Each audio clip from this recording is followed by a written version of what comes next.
Oh, alam namin ikaw yan. Ang kaliskis ng ahas sa pisngi mo. Ikaw lang ang batang may ganyan dito sa ating baryo. Ikaw pala ang batang may mga kamay na kobra. Kapitan! Hindi po ako masama! Kakampi niyo po ako! Hindi maaari ito. Tila nabot mo na ang lulok ng iyong kapangyarihan. Paano ito nangyari? Ang tapusin ang kita kamandag! Sisiguraduhin ko na ikaw naman na magmamakaawa sa akin ngayon! Ton! Magandang araw po sa inyong lahat. Ang kwentong inyong mapapakinggan ay tungkol sa batang si Greco na bugbog sa pangungutya dahil sa kaliskis ng ahas sa kanyang muka. Nang magsimulang sumalakay ang mga aswang sa kanilang baryo, ay ipinagkaloob sa kanya ni Lolo Agapito ang isang makapangyarihang kwintas na mula pa sa ama ni Greco na isang taong reptilian o kawangis ng mga ahas. At ang kwintas na yon ay hindi lang niya ginamit upang protektahan ang kanyang sarili, kundi ang lahat ng mga tao sa kanilang lugar. Magagawa nga bang tanggapin ng mga tao si Greco sa kabila ng kahindik-hindik niyang anyo? Magiging sapat nga ba ang pagiging tagapagtanggol niya upang makamit niya ang respeto at pagtanggap na matagal niya nang inaasam? Ngunit bago po ang lahat mga idol, huwag po nating kalimutan mag-subscribe at i-hit ang notification bell sa aking YouTube channel na The Voice Addict at Apong Isaac para sa mas marami pang makapigil hiningang kwentong aswang at katatakutan mula sa mundo ng kababalaghan. Umpisahan na po natin ang kwento. Greco, bakit naman may bagas na yung mukha mo? Hindi ba tinutusan lang kita bumili ng toyo at suka para sa adobo? Paano po si Kaloy? Tinukso na naman po ako. Ang sabi niya may galis daw po ang mukha ko, nakakadiri daw po ako. Ayun, napikon po ako kaya sinuntok ko po sa nguso. Tapos pinagtulungan po ako ng mga kaibigan niya. Kung hindi naman po sila madami, malamang si Kaloy po ang uuwing bugbog sarado. Ay, tama na yan. Hindi ba sabi ko sa'yo, kapag may nanunukso sa'yo, lalo na si Kaloy, ay pasok sa isang tenga, tapos labas sa isa pa. Sila rin ang mapapagod, makikita mo. Lolo, palagi ko naman pong ginagawa yan eh. Pero hanggang ngayon po, hindi pa rin sila tumitigil sa panunukso dahil sa mukha ko. Parang habang hindi ko sila nilalabanan eh, mas lalo silang ginaganaan sa panunukso sa akin. Alam mo, Apo, mas maganda pa rin ang pinipili mong maging mapagkumbaba. Wala magandang maidudulot ang karahasan. Hindi yan sagot sa lahat ng problema. Opo, hayaan niyo po sa susunod. Iiwas na po ako sa kanila.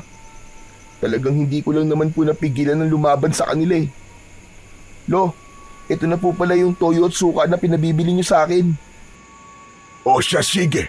Magsagot ka na lamang muna ng mga takdang aralin mo. At ako naman babalik na sa pagluluto. Anong oras na, pero wala pa rin tayong lutong ulam.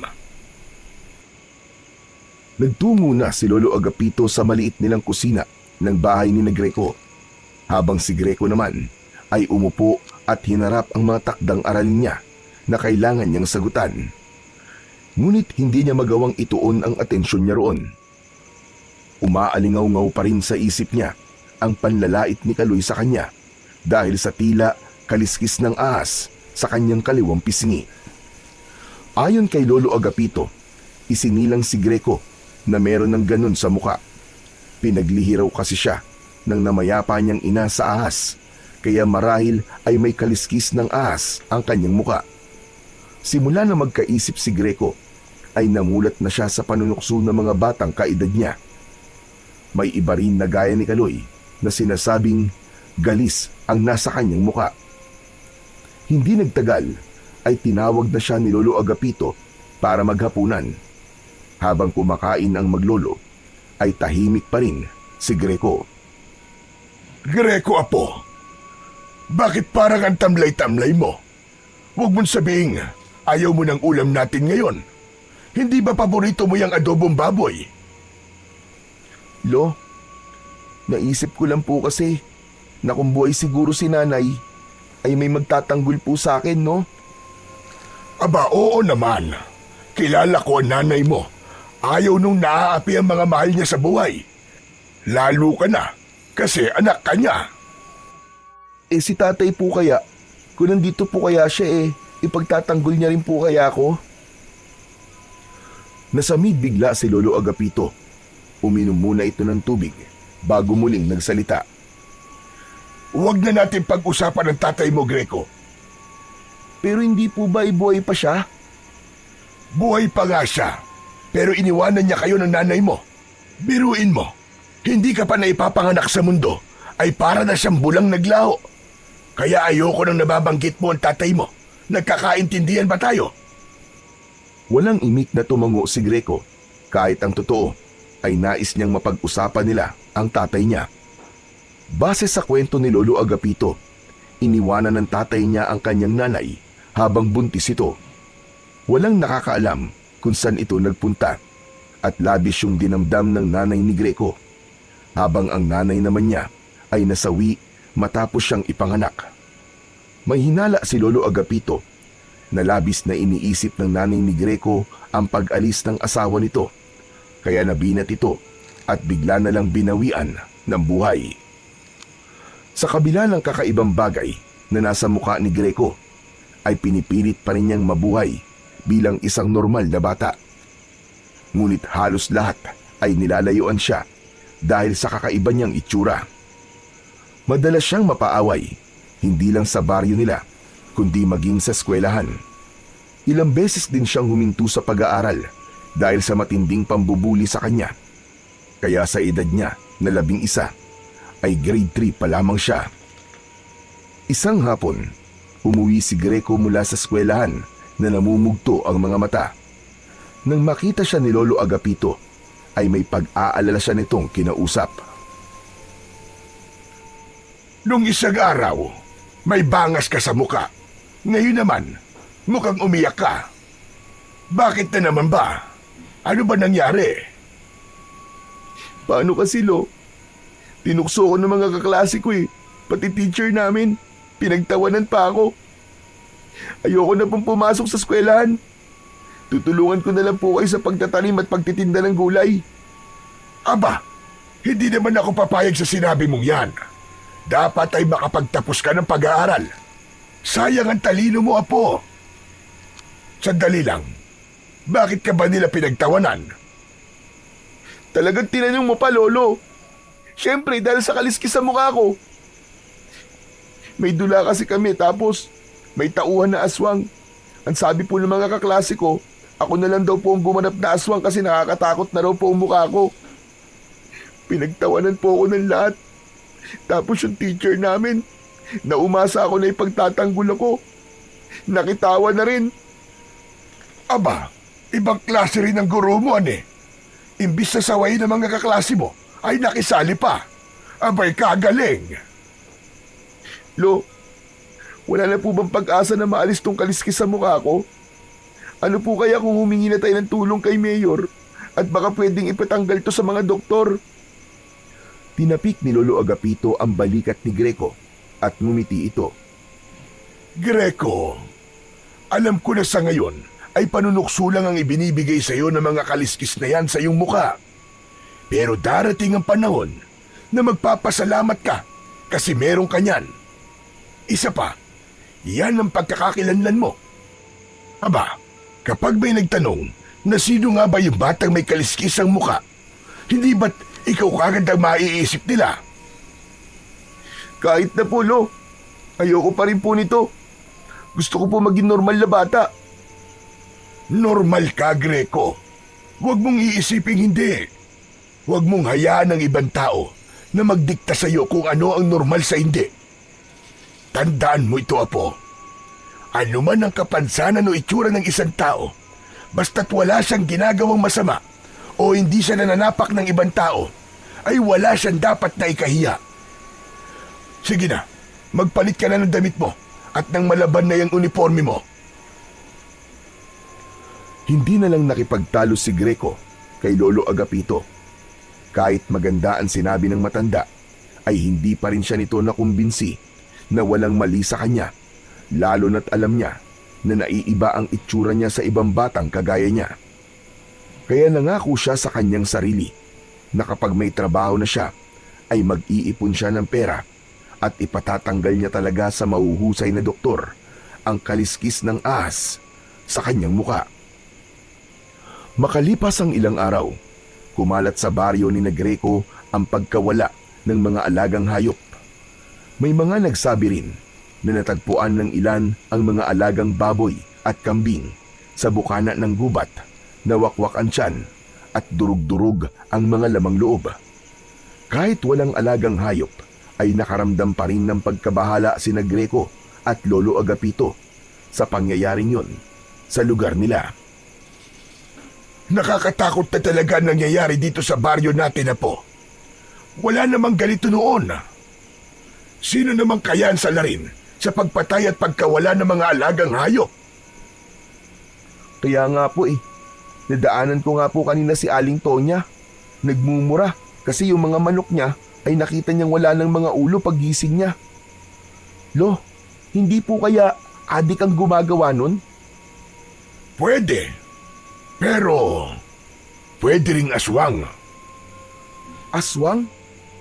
Totoo po ba talaga ang mga aswang, Lo?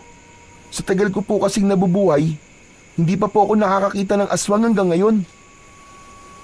Kung makapagsabi ka namang matagal ka nang nabubuhay, ay parang magkaedad lamang tayo. Pero Apo, totoo. Totoo mga aswang. Ilang beses na ako nakakita nun. Alam mo ba, nung ipinagbubuntis ng lolo mo, ang nanay mo, ay inaswang siya. Mabuti na nga lang at matapang ako. Kinuha ko yung matalas na itak. Tapos hinarap ko yung aswang. Ayun, natakot sa akin. Kaya umalis na lang siya at hindi na bumalik kahit kailan. Naniniwala po ako sa aswang, Lo. Pero dun po sa kinuwento nyo na natakot po sa inyo yung aswang, medyo may duda po ako Aba, huwag mo ko minamaliit ha.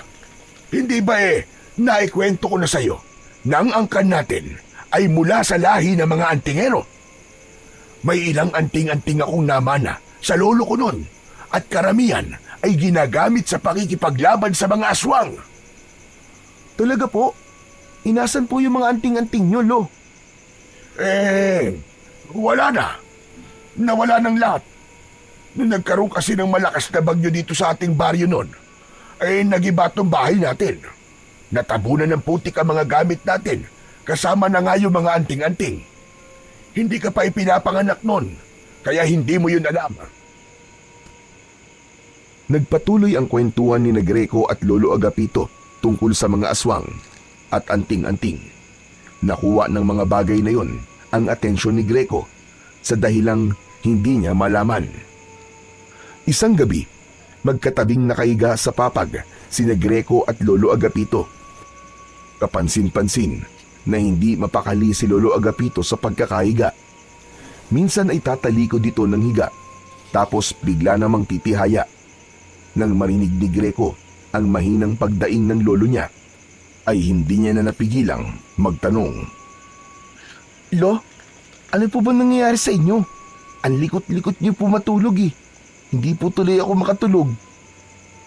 Sumasakit kasi ang likod ko, Apo. Naghahanap ako ng magandang pwesto sa paghiga para mabawasan ang sakit. Dahil siguro to sa maghapong pagtatanim ko.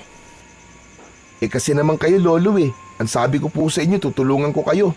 Pero ayaw niyo naman po. At sige po, bibili na lang po muna ako ng gamot sa sakit ng katawan. Ang alam ko po bukas pa naman po ang tindahan ni Aling Berta Wag na. Kaya ko naman itong tiisin.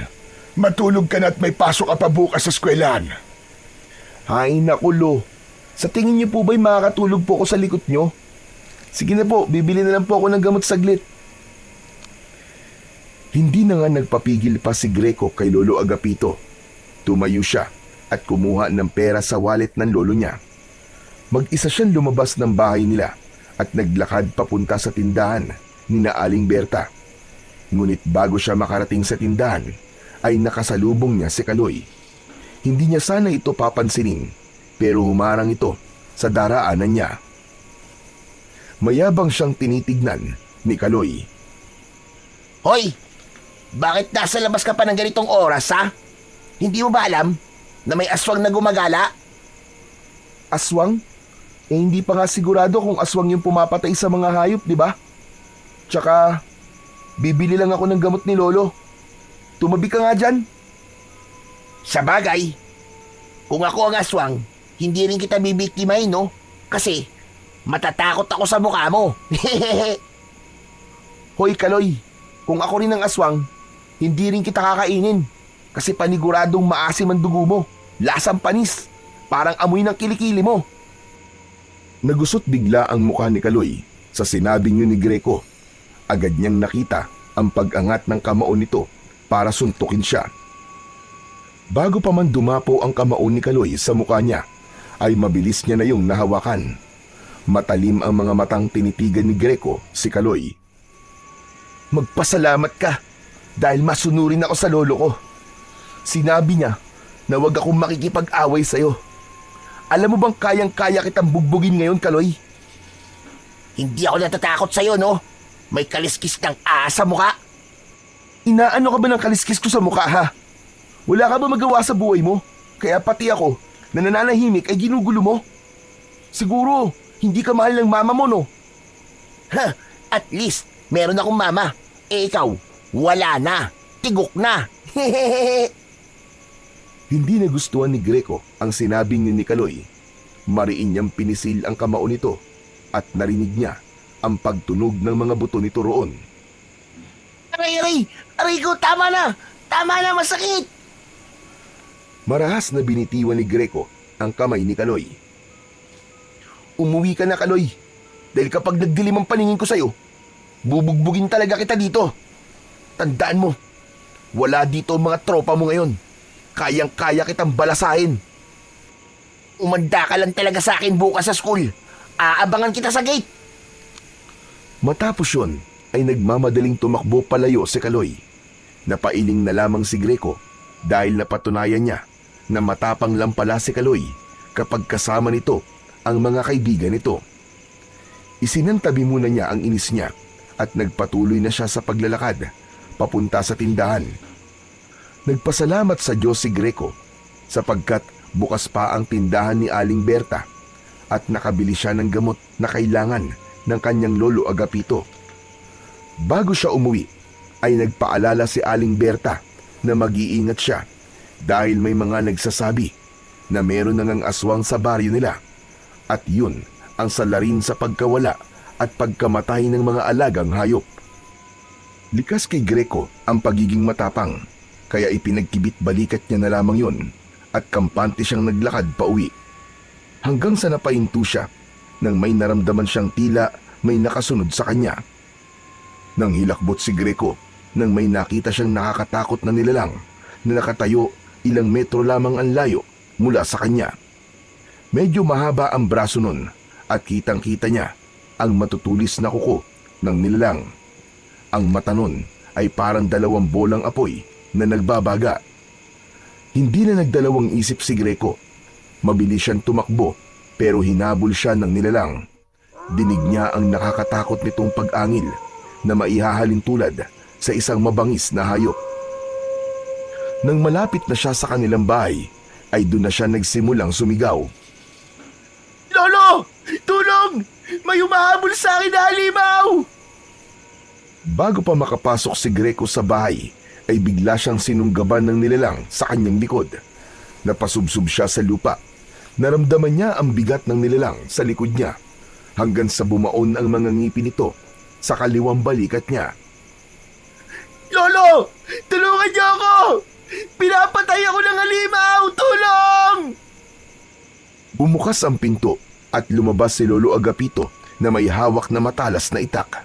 Nanlaki ang mga mata nito nang makita ang nilalang na nasa likod ni Greco. Hindi ito nag-alinlangan na atakihin ang nilalang. Malakas nitong tinaga ang batok ng nilalang. Sumirit ang dugo nito at sumigaw ito na para itong kinakatay na baboy. Layuan mo ang apo ko! Papatayin talaga kitang hayop ka! Lumayas ka rito! Layas! Sunod-sunod na pinagmumura ni Lolo Agapito ang nilalang hanggang sa tuluyan itong umalis at nawala sa dilim. Tinulungan ni Lolo Agapito si Greco sa pagtayo. Nang makapasok sila sa bahay, ay mabilis na isinarado at kinandado ng matanda ang pinto, habang si Greco ay nakaupo habang habol ang paghinga. Agad na tinignan ni Lolo Agapito ang sugat sa balikat ni Greco. Kumuha ito ng panlinis at gamot para sa sugat.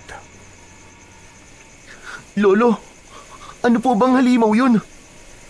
Aswang yun, Apo. Isa yung aswang. Tama nga ang kumakalat na kwento na aswang ang dahilan sa pagkawala at pagpatay ng mga hayop dito sa ating lugar. Ngunit ang mas nakakatakot, pati yata tao ay binibiktima na niya. Mabuti na lamang at yan lamang ang nakuha mo, Apo. Hindi ko mapapatawad sa sarili ko kung napatay ka niya. Akala ko nga rin po kanina mamamatay na ako, Louie. Salamat po. Iniligtas niyo po ako. Mahigpit na niyakap ni Lolo Agapito si Greco. Ramdam niya ang labis na pag-aalala ng lolo niya sa kanya. Alam ni Greco na kung hindi agad nakalabas ang lolo niya, ay sigurado na sa oras na yon ay nasa kabilang buhay na siya. Kinabukasan, sa kabila ng sugat na natamo ni Greco mula sa aswang, ay pumasok pa rin siya sa eskwelahan dahil meron silang eksam. Habang mag-isang nakaupo sa ilalim ng puno ng mangga at kumakain ng turon, ay nilapitan siya ni Kaloy kasama ang mga kaibigan nito. Matalim na tinignan ni Greco si Kaloy. Tumayo siya at aalis na sana, pero hinawakan ni Kaloy ang braso niya. Sandali lang. Aalis ka naman kagad eh. Masyado ka naman suplado. Wala akong oras para sa mga kagaya mo, Kaloy. Ano ka ba? Hindi kita aawayin ngayon. Wala na sa akin yung mga pinagsasasabi mo sa akin kagabi. Papalampasin ko na lang yun. Ang gusto ko lang malaman ay kung totoo ba ang kumakalat na kwento sa baryo natin na inatake ka raw ng aswang kagabi. Paano mo nalaman yun? Yung lolo mo kasi, panay ang kwento. Sabi niya, totoong may aswang sa baryo at inatake ka raw. Buti nga raw at buhay ka pa ngayon. Siguro, natakot sa iyo yung aswang, no? Nang makita yung pagbumuka mo. Ang sabi siguro ng aswang, naku po, mas nakakatakot pa sa akin tong kaharap ko. Takbo na! Malakas na nagtawanan si Kaloy at ang mga kasama nito. Tumiim ang bagang ni Greco, ngunit mas pinili niyang kumalma. Alam niya na kung papatulan niya si Kaloy, ay ipapatawag na naman si Lolo Agapito sa school at baka maging dahilan pa yon para makick out siyang muli. Wala akong oras para makipag-usap sa'yo. Aba, napakatapang mo na talaga ngayon ah. Dapat siguro, napatay ka na lang nung aswang kagabi para may libreng biskwit at kapila sa inyo. Para may pakinabang ka naman kahit papano. Inalis ni Greco ang kamay ni Kaloy sa braso niya at walang imik siyang naglakad papalayo. Dapat siguro, ikaw ang gawing palakot sa aswang, Greco. Sigurado ako na makita pa lang nilang mukha mo ay tatakbo na sila sa sobrang takot sa'yo. Patuloy lamang sa paglalakad si Greco. Nangako siya sa kanyang sarili na simula sa araw na yon ay iisipin na lamang niya na isang hangin si Kaloy. Napagtanto niya na walang maibubungang maganda ang pagsagot at pagpatol niya sa mga kagaya ni Kaloy na walang ibang nakikita kundi ang kapintasan ng ibang tao. Dumating sa punto na hindi na lang mga hayop ang nawawala sa baryo ni Greco. Kumalat ang balita na nawawala ang binatang anak ng kanilang kapitan. Makalipas ang ilang araw, ay natagpuan ang naaagnas nitong bangkay sa loob ng gubat. Wala na ang lamang loob nito at maraming kalmot at kagat sa iba't ibang parte ng katawan. Sa bawat araw na lumilipas ay mas lalo pang dumadami ang nawawala at natatagpuan na wala ng buhay. Doon na nga nagsimulang matakot ang mga tao. Wala nang nasa labas pagkagat ng dilim. Nabalot ng pangamba ang buong San Roque. Nagsimula na rin kumalat ang bulong-bulungan sa kung saan-saan tungkol sa aswang na gumagala sa kanilang baryo. May ilan na mas piniling umalis na lamang at manirahan sa malayong lugar. Ngunit ang mga kagaya ni Greco at Lolo Agapito na walang ibang mapupuntahan ay nanatili sa baryo. Isang umaga, napansin ni Greco na tahimik si Lolo Agapito habang nag-aalmusal sila. Hindi yun normal dahil sanay siya na magkwento ang matanda, lalo na kapag kumakain sila. Ramdam niya na may kung anong gumugulo sa isip ng kanyang lolo. Lo, kanina ko pa po napapansin. Bakit ang tahimik niyo po? May iniisip ka, no? Paanong hindi ako mag-iisip pa po? Nakakatakot na dito sa baryo natin. Kung may iba lang sana tayo mapupuntahan, sana'y umalis na tayo dito, gaya ng iba. Lo, hindi naman po tayo lumalabas tuwing gabi. Tsaka nag-iingat din po tayo. Palagay ko po ay okay na po yun, para hindi po tayo mabiktima ng aswang. Muntik lang naman po ako mapatay ng aswang dati kasi nasa labas po ako. Hindi ganong kadaling maging ligtas sa isang lugar na may gumagalang aswang, Greco. Kayang-kaya nilang pasukin ang isang bahay kung nanaisin nila. Kaya nilang mag-ibang anyo para linlangin ang mga tao. Kung ako lang ang nandito, ay walang problema sa akin.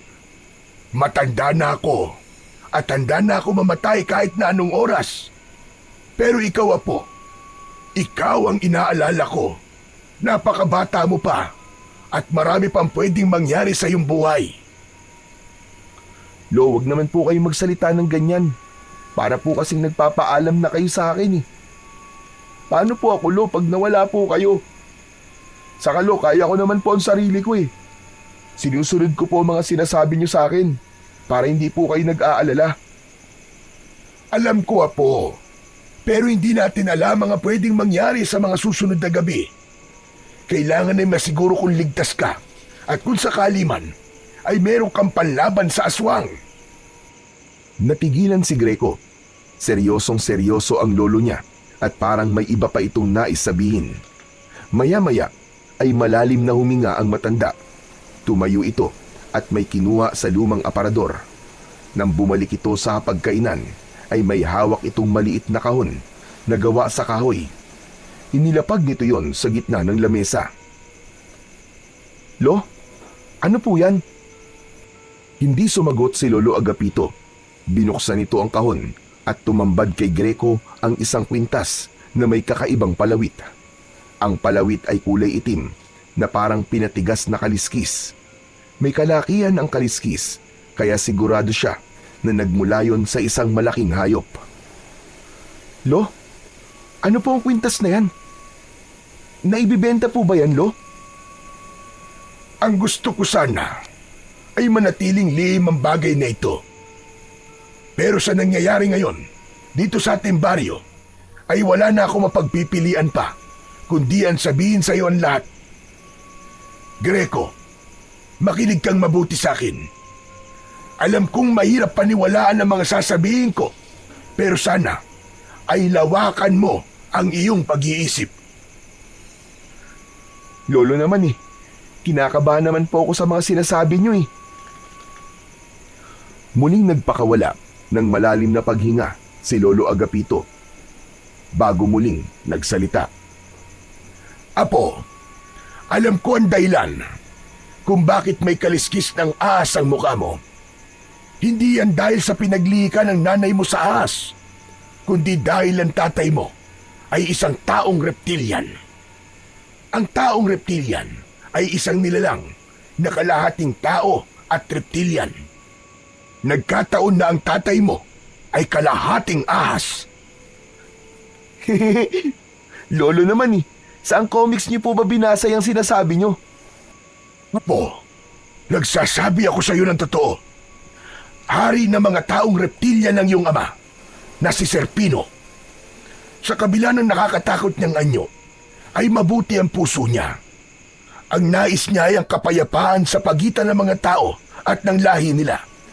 Ngunit dahil sa nakakatakot na itsura nila, ay iniisip ng mga tao na masama sila. Umibig ang nanay mo kay Serpino. Kaya ka nabuo. Yan ang dahilan kung bakit meron kang kaliskis ng ahas sa iyong muka. Mula yan sa dugo ng iyong ama. Umalis ang ama mo, hindi para takasan ng responsibilidad niya sa iyo. Ginawa niya yon dahil alam niya na hindi magiging normal ang buhay mo kapag kasama niyo siya ng iyong ina. Napatda si Greco.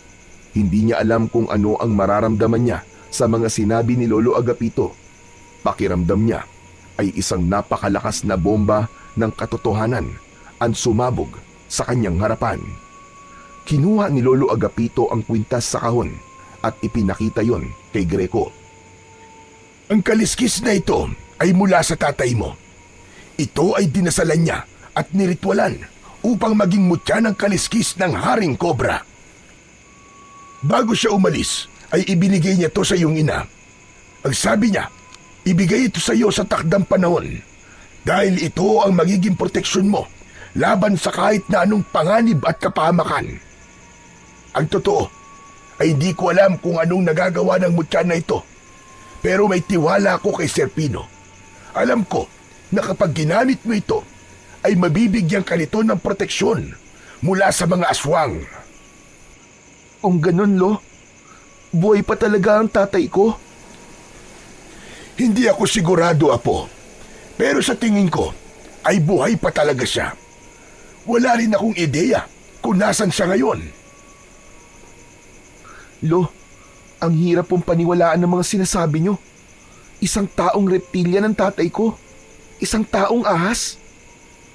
Tama ka, Apo. Naiintindihan kita kung hindi ka kagad maniniwala. Pero wala akong dahilan para hindi sabihin sa iyo ang buong katotohanan. Naisip ko rin na karapatan mong malaman kung ano talaga ang pinagmulan mo. Muling tumahimik si Greco. Pilit niyang prinoseso ang lahat ng sinabi ni Lolo Agapito. Nanlalamig ang buo niyang katawan at hindi niya lubos maisip na hindi buo ang pagiging tao niya dahil may nananalaytay na dugo ng taong reptilian sa kanyang ugat. Tanggapin mo ang mutya ng kaliskis ng Haring Cobra, Greco. Ito ay nakalaan talaga para sa iyo. Ito ang magiging proteksyon mo laban sa mga aswang. Isuot mo ito kapag handa ka na at kapag may nararamdaman kang panganib sa paligid. May pag-aalinlangan na kinuha ni Greco ang kwintas. Nang nasa palad niya na yon, ay may kakaibang init siyang naramdaman mula sa kaliskis. Tila may maliliit na bultahe na kumikiliti sa kanyang palad, kaya napagtanto niya na totoong merong kapangyarihan ang isang piraso ng kaliskis na yon. Matapos malaman ni Greco ang buong katotohanan sa kanyang pagkatao, ay hindi na natahimik ang utak niya. Tinanggap na niya na ang tatay niyang si Serpino ay isang taong reptilian, kaya nais niya sanang makita ito at makausap upang ito mismo ang magsabi sa kanya ng lahat.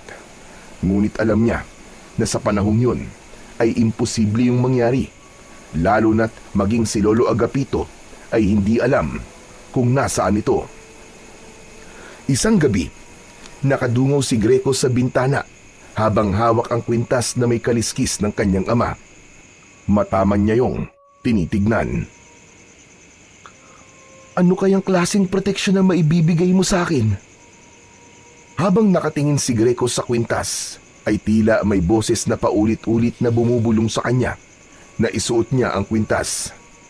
Hindi niya namalayan na kusa nang gumagalaw ang mga kamay niya. Isinuot niya sa kanyang leeg ang kwintas. Bigla siyang nakaramdam ng init na mabilis na kumalat sa kanyang buong katawan.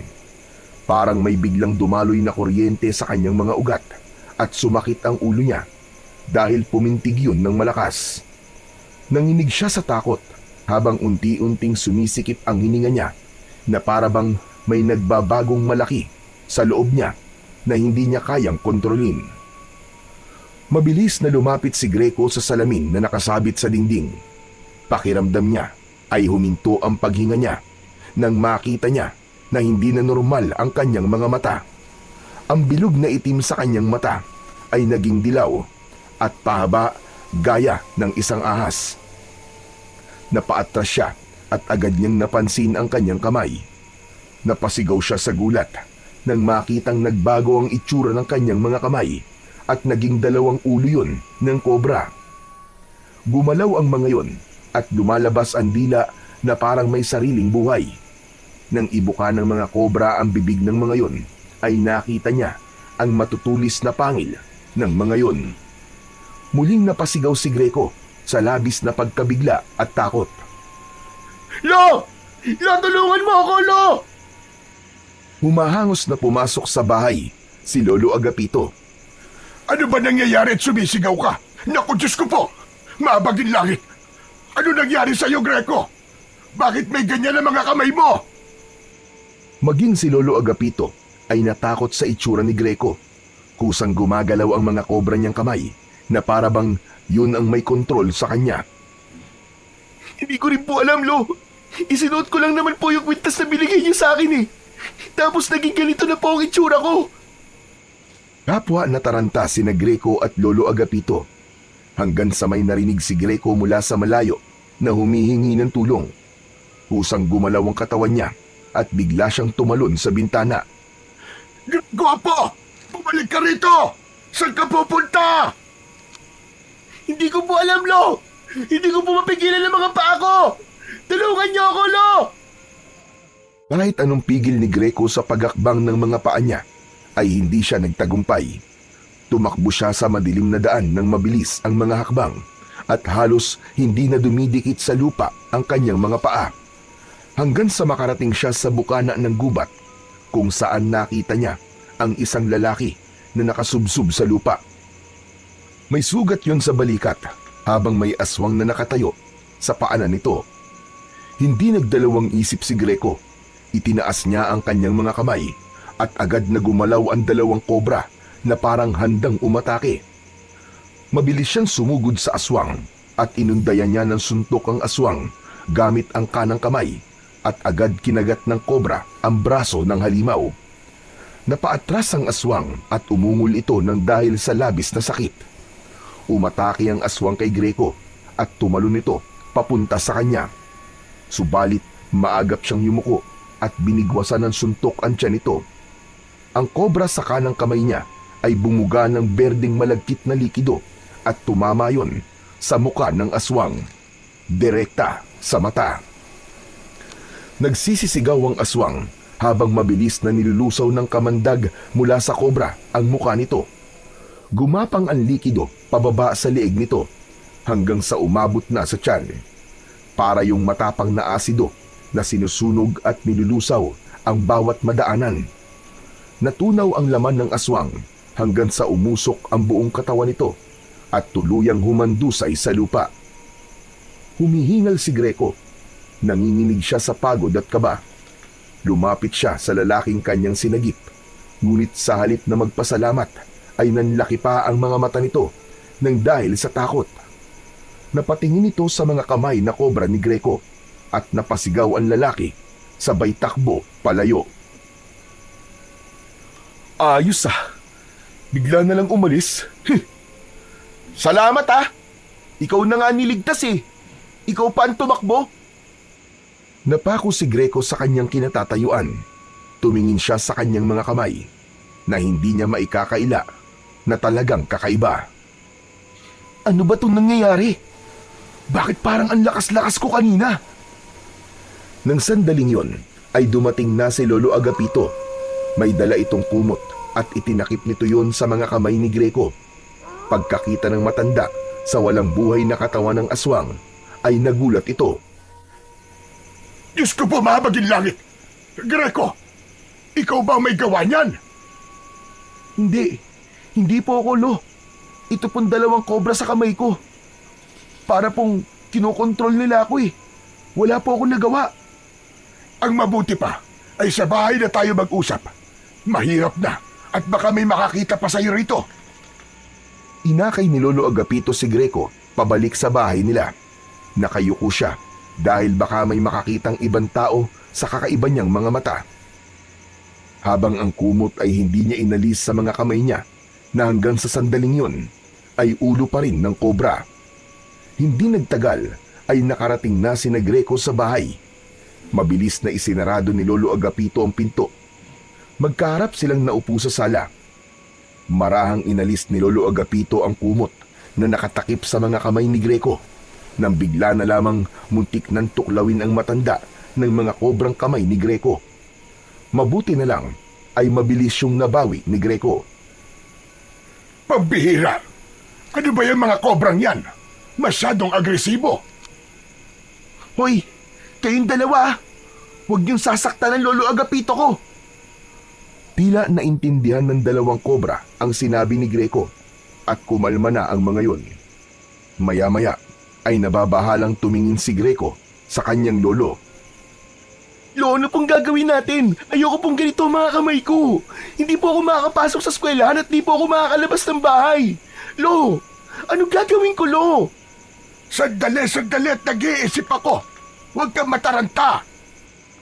Ano huwag mataranta, Lo? Sabihin niyo nga po sa akin. Kayo po ba kapag naging kobra ang mga kamay niyo, hindi po ba kayo matataranta? Matataranta natural. Pero hindi tayo makakapag-isip ng maayos kung di tayo kalmado.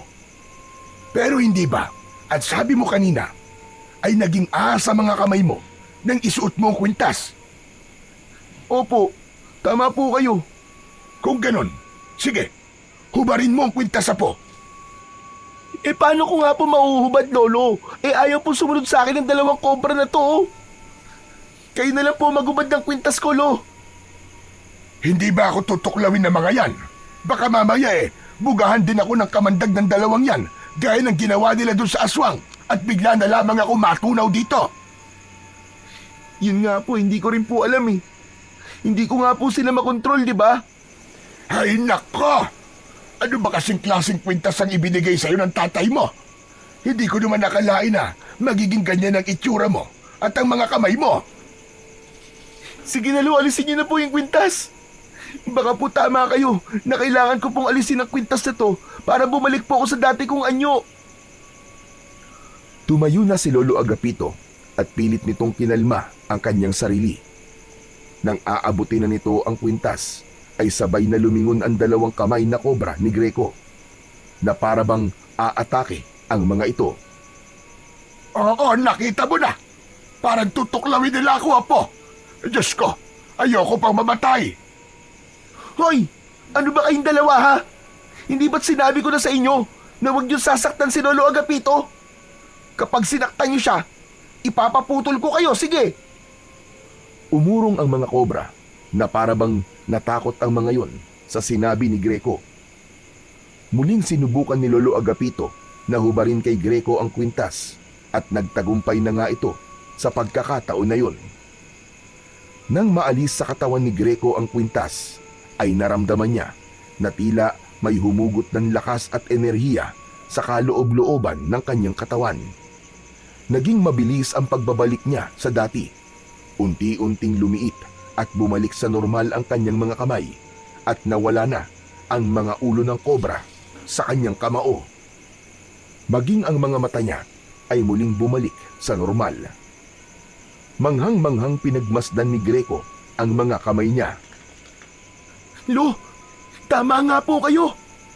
Kailangan ko lang punghubarin ng kwintas para bumalik po ako sa dati kong anyo. Ang mga mata ko po ba, Lo? Tignan niyo nga po. Okay na ba? Patingin nga. Okay na, Apo.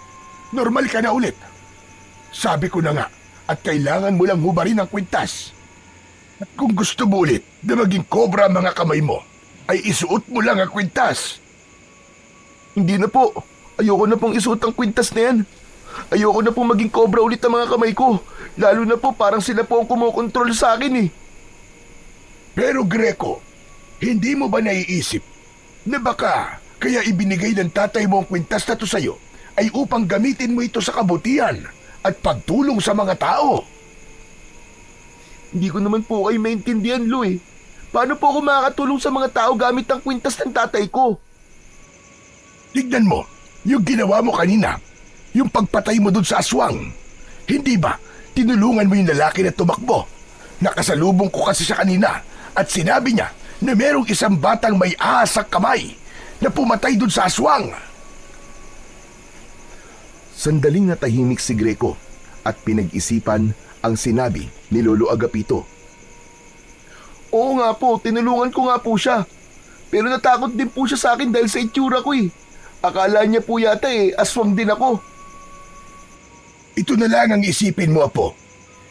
Dahil siguro nais ng tatay mo na makita ng mga tao na sa kabila ng nakakatakot na anyo ng mga taong reptilian ay kakampi sila ng mga tao. Hindi ba't nasabi ko na sa'yo na ang layunin ng iyong ama ay ang magkaroon ng kapayapaan sa pagitan ng mga tao at ng mga taong ahas? Ibinigay niya sa iyo ang kwintas upang gamitin mo ito sa pagtulong sa mga tao, upang makita ng mga tao na hindi kalaban ang inyong lahi. Ibig po bang sabihin ay makikipaglaban na po ako sa mga aswang mula ngayon? Kung kinakailangan ay oo, Greco. Hanggang sa makita ng mga tao, nakakampi ka at hindi kalaban. Pero siguro, Apo, gagawin mo yon na itatago mo ang totoo mong pagkatao at hindi mo ipapaalam na ikaw si Greco. Hindi ko po alam, Lo. Pero parang napakabigat naman po ng responsibilidad na yan para sa bata pong kagaya ko. Saka hindi ko po kayang kontrolin ng mga kamay ko kapag nagiging cobra sila. Nakita niyo naman po nangyari kanina. Hindi ko po napigilan ang pagtakbo ko. Kahit nga po yung pakikipaglaban ko sa aswang Hindi po ako ang gumawa nun, kundi yung dalawang cobra. Nasa katawan mo ang dalawang kobra, kaya ikaw ang dapat na kumontrol sa kanila.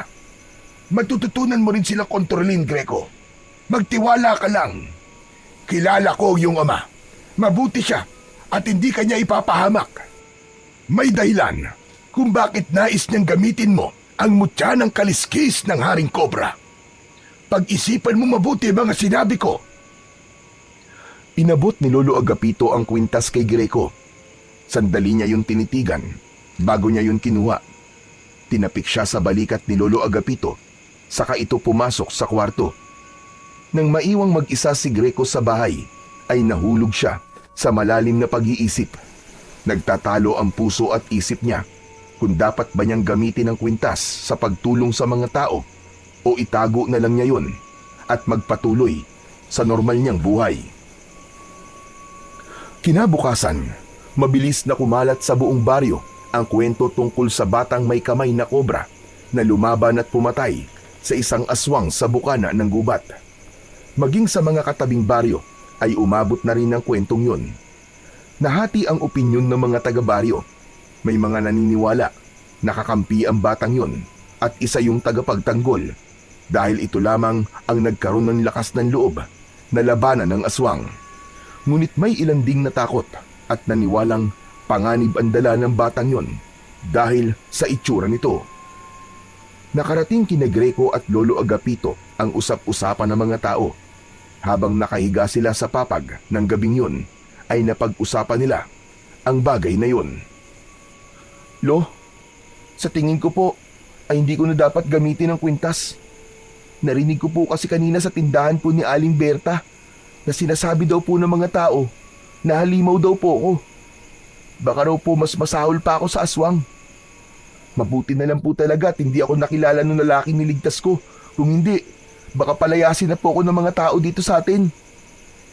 Pero may mga nagsasabi rin, nakakampi ka at tagapagtanggol. Marami sila, Greco. Sila ang pakinggan mo at huwag ang mga taong nagsasabi na kalaban ka. Ang hirap po kasi magdesisyon kung gagamitin ko pa po ba ang kwintas ng tatay ko. Kaya sana, wala nang aswang na umatake dito sa baryo natin. Sana, huli na po yung napatay ko. Sana nga, Apo. Sana nga. Pero, saka na natin pag-usapan ang bagay na yan. Inaantok na ako. Matulog na tayo. Tumalikod at tumagilid na si Lolo Agapito. Hindi nagtagal ay narinig ni Greco ang mahinang paghilik ng lolo niya, habang siya ay hindi magawang makatulog dahil sa pag-iisip. Makalipas ang ilang sandali ay naisipan niya na maglakad-lakad muna sa labas. Tahimik siyang lumabas ng bahay habang nasa kamay niya ang kwintas. Kahit paano ay gumaan ang pakiramdam ni Greco sa kanyang paglalakad. Nagbigay ng kakaibang ginhawa ang malamig na hangin ng gabing yun. hanggang sa hindi niya namalayan na medyo malayo na pala siya sa bahay nila. Hala, ang layo ko na pala. Makabalik na nga. Baka nagising na si Lolo at hinahanap na ako. Ngunit paglingon ni Greco sa kanyang likuran ay natigilan siya. May nakita siyang isang tumatakbong bata at sumisigaw. Nakilala niya ang boses ng bata at nalaman niya na si Kaloy yun. Nanlaki ang mga mata niya nang makita niya na 2 aswang ang humahabol kay Kaloy. Agad na nagtago si Greco sa likod ng isang puno na nasa gilid ng daan. Mula roon ay nakita niyang nadapa si Kaloy habang ang 2 aswang naman ay unti-unti nang lumalapit dito. Wag! Maawa kayo sa akin! Huwag niyo akong kakainin! Hindi ako masarap! Tsaka tamad ako maligo eh! Wag! Maawa na kayo! Alam ni Greco na may magagawa siya para tulungan si Kaloy.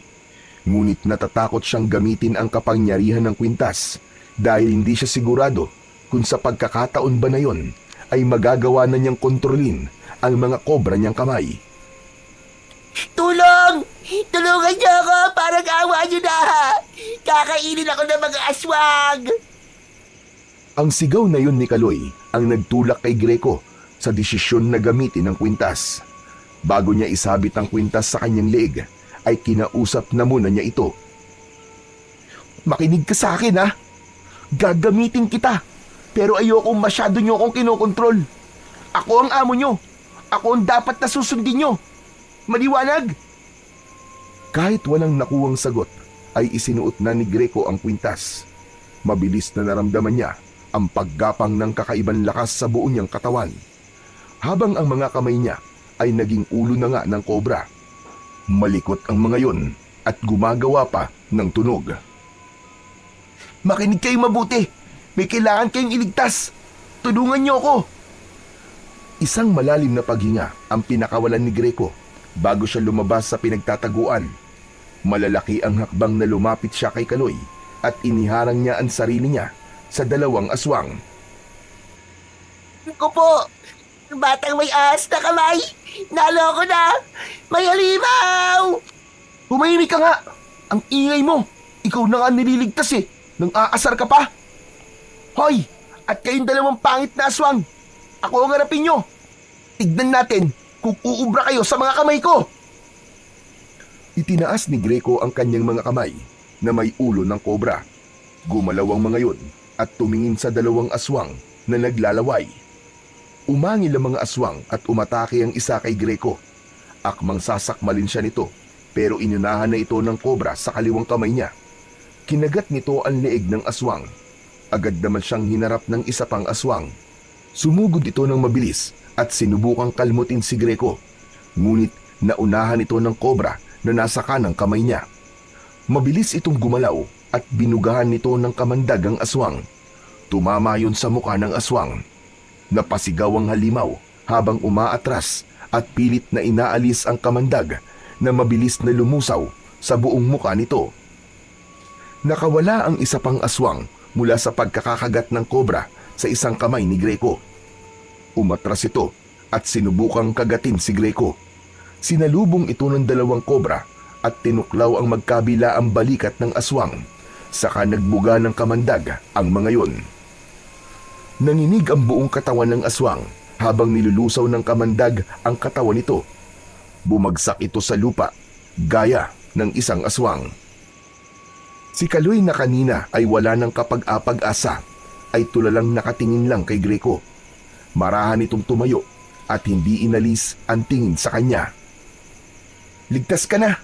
Umuwi ka na sa bahay niyo. Sa susunod, huwag ka nang gumagala ng gabi. Sandali! Parang kilala kita! Greco? Greco, ikaw ba yan? Nanlamig si Greco. Hindi niya inasahan na sa kabila ng pagbabago sa itsura niya at mga kamay niya ay tila nakilala pa rin siya ni Kaloy. Agad niyang iniwas ang mukha niya rito. Hindi. Hindi Greco ang pangalan ko. At hindi ko kilala ang Greco na sinasabi mo. Hindi ko siya kilala. Hindi ako pwede magkamali, no? Yang kaliskis sa pisngi mo, ganyan din ang kaliskis ni Greco sa mukha niya. Ikaw nga si Greco. Pero, paano ka nagkaroon ng mga kamay na kobra? Bakit ba ang kulit mo? Hindi nga sabi ako si Greco eh. Sa pagtaas ng boses ni Greco ay naalerto rin ang dalawang kobra at takmang aatakihin ng mga ito si Kaloy. Nanlaki naman ng mga mata ni Kaloy dahil halos 1 pulgada na lamang ang layo ng ulo ng dalawang kobra sa mukha nito. Tumigil kayo! Huwag niyo siyang sasaktan! Hindi na hinintay pa ni Greco na makapagsalita si Kaloy. Tinalikuran niya na ito at malalaki ang mga hakbang siyang lumayo. Maya-maya pa ay tumakbo na siya. Delikado to. Nakilala ko ni Kaloy. Sigurado kong ipagkakalat niya na ako ang batang may kamay na kobra.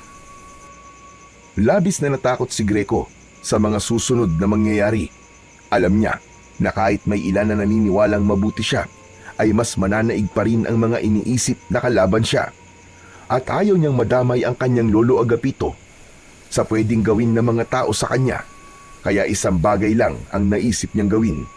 At yun ay ang lisanin na ang kanilang baryo.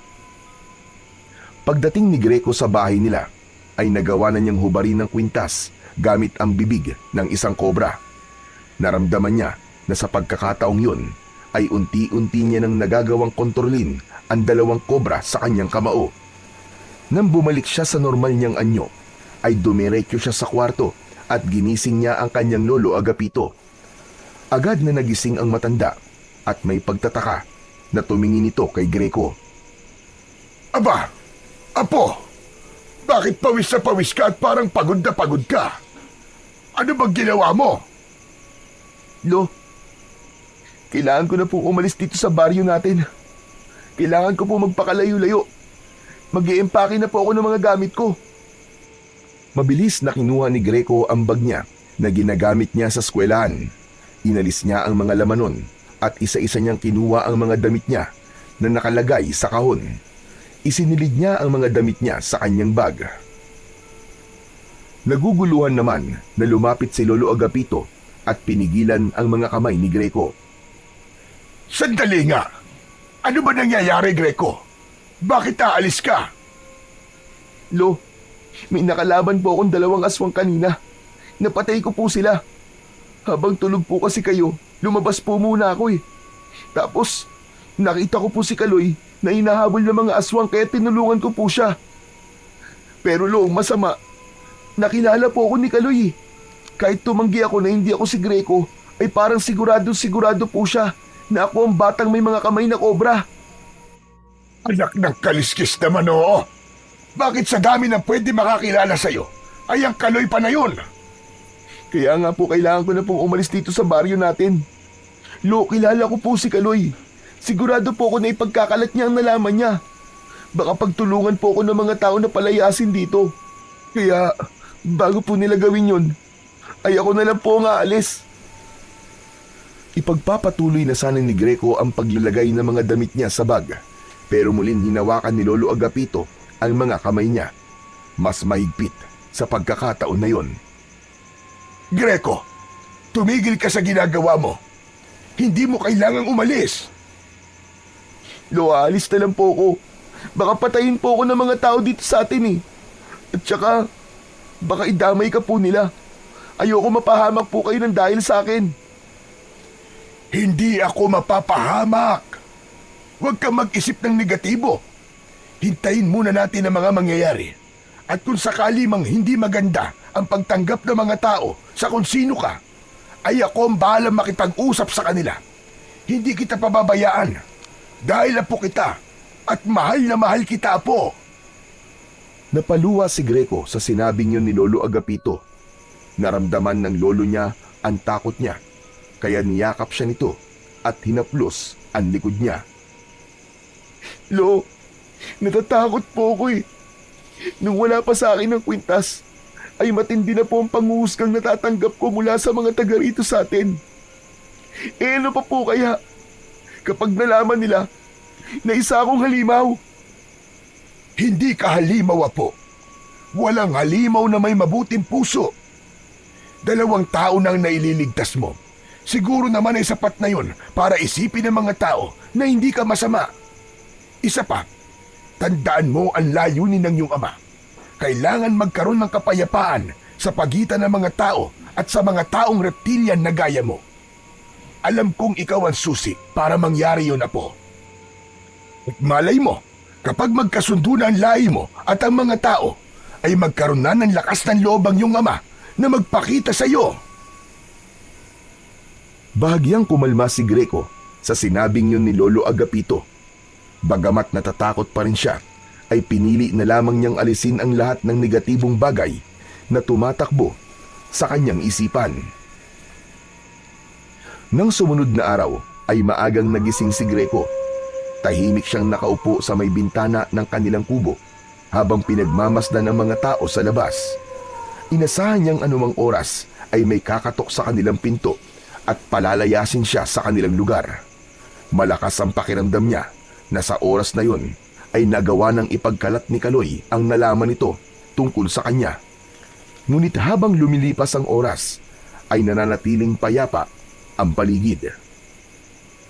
Sa mga sumunod na araw, ganun pa rin ang takbo ng mga bagay-bagay. Habang abala ang mga taga-baryo sa kanilang pang-araw-araw na gawain, si Greco naman ay patuloy na nag-aabang at laging may kaba sa dibdib. Dahil doon ay nagtaka si Greco. Isang umaga, habang abala si Lolo Agapito sa pagsisibak ng kahoy sa likod ng bahay, ay nilapitan niya ito at kinausap. Lo, nagtataka lang po ako. Bakit po kaya hanggang ngayon wala pa rin pong pumupunta mga tao dito sa bahay natin para palayasin ako? Aba, bakit? Gusto mo bang mangyari yon? Hindi naman po. Nagtataka lang po ako kasi sigurado po ako na sasabihin ni Kaloy ang mga nalaman niya tungkol sa akin. Huminto si Lolo Agapito sa ginagawa at tumingin kay Greco. Malay mo naman, hindi rin sigurado si Kaloy kung ikaw ba talaga yung batang may kamay na kobra. Kaya siguro hindi niya magawang maikwento sa iba. Pero hindi po kaya humahanap lang siya ng magandang pagkakataon para sabihin po sa lahat? Yung bang tipong mapapahiya ako o kaya naman wala na akong malulusutan? Maging positibo ka lang, Greco. Magpasalamat na lang tayo dahil hanggang ngayon ay hindi nangyayari ang iniisip mo. Alam mo, mas maganda kung alisin mo muna ang pangamba mo. Baka mamaya mapabayaan mo na ang pag-aaral mo ng dahil dyan. Kaya nga po Siguro po tama po kayo, Lolo. Mapapraning lang po ako sa kakaisip. Saka ko na lang po poproblemahin ang problemang yan kapag nandyan na. Yan! Ganyan nga! Isa pa, hindi kita pababayaan, Greco. Kung sakaling subukan ng mga tao na palayasin ka, natural, sasama ako sa iyo. At kung saktan ka naman nila, ay lalabanan ko sila. Humantalan talaga sila sa akin. Napuno ng kasiyahan ang puso ni Greco. Napagtanto niya na napakapalad niya dahil may lolo siyang kagaya ni Lolo Agapito na sa kabila ng pagkakaroon niya ng dugo ng taong reptilian ay hindi siya nakaramdam ng panghuhusga mula rito. Bagkus, labis na pagmamahal at pag-aaruga pa ang palagi nitong ipinaparamdam sa kanya. Kinagabihan, bago matulog sina Greco at Lolo Agapito, ay nagdasal muna sila sa maliit na altar na nandun sa sala nila.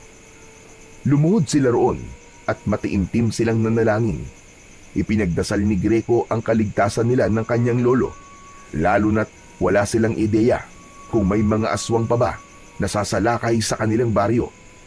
Hiniling din niya sa Diyos na gabayan siya, maging ang pagtanggap ng mga tao kung sakaling malaman ng mga ito ang totoo niyang pagkatao, ay hiniling din niya sa Panginoon. Matapos magdasal, ay nagtungo na sina Greco sa kwarto. Hihiga na sana sila nang makarinig sila ng sigawan ng mga tao sa labas. May pagtatakang nagkatinginan ang dalawa. Lolo, ano po kaya yun? Bakit nagsisigawan po ang mga tao? Aba, malay ko. Wala naman ako sa labas. Sandali't sisilipin ko. Baka may lasing na namang nagwawala. Nagmamadaling binuksan ni Lolo Agapito ang bintana. Sumunod naman si Greco at sumilip na rin siya. Nang hilakbot siya, nang makita ang nakakakilabot na tanawin sa labas. Napakaraming aswang ang sumasalakay sa kanilang baryo. May mga hinahabol ang mga tao at meron ding pumapasok sa mga bahay. Napaatras si Greco. Kinuha niya ang kwintas ng mutya ng kaliskis ng haring kobra na nakasabit sa likod ng pinto ng kanyang kwarto. Lolo, kailangan ko pong tulungan ng mga tao. Walang ibang maaaring tumulong sa kanila, kundi ako lang. Masaya ako na nasasabi mo na yan ngayon, Apo. Sige, harapin mo na mga aswang. Alam kong kayang-kaya mo sila. Mag-iingat ka, Greco. Walang pagdadalawang isip na isinuot ni Greco ang kwintas nang maging kobra na ang mga kamay niya at nagkaroon na ng pagbabago sa kanyang mata ay agad siyang lumabas. Sa paglabas niya ay may mga taong nakakita sa kanya. Marami ang natakot dahil sa itsura niya.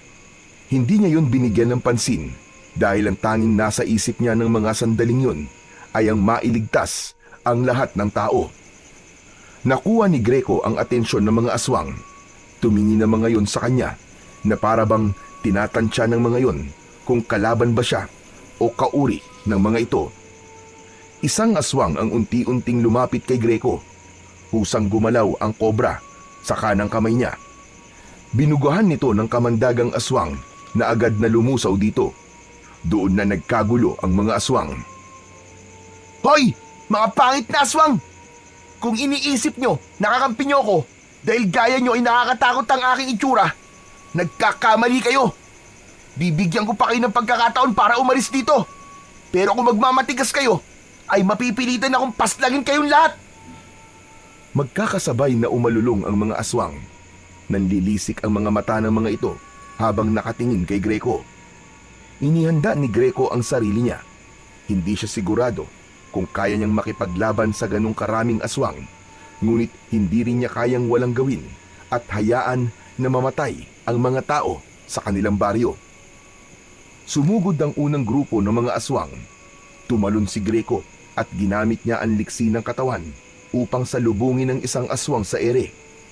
Umikot siya sa ere at pinaikot niya ang kanyang katawan sabay tadyak sa muka ng kalaban. Habang ang isang kobra niyang kamao ay tumuklaw sa balikat nito. Nahulog ang aswang at nangisay. Isang aswang naman ang sumugod muli sa likuran niya. Nang maramdaman yun ni Greco ay bigla siyang yumuko at malakas na pumulupot ang kamay niyang kobra sa leeg nito. Nang marinig niya ang pagkabali ng buto sa leeg ng aswang, ay agad niya yung pinakawalan. Dalawang aswang pa ang umatake kay Greco, subalit mabilis na pinakawalan ng dalawang kobra ang kamandag ng mga ito. Tinamaan ang isa sa muka at nagsisisigaw ito nang dahil sa labis na sakit habang natutunaw ang balat.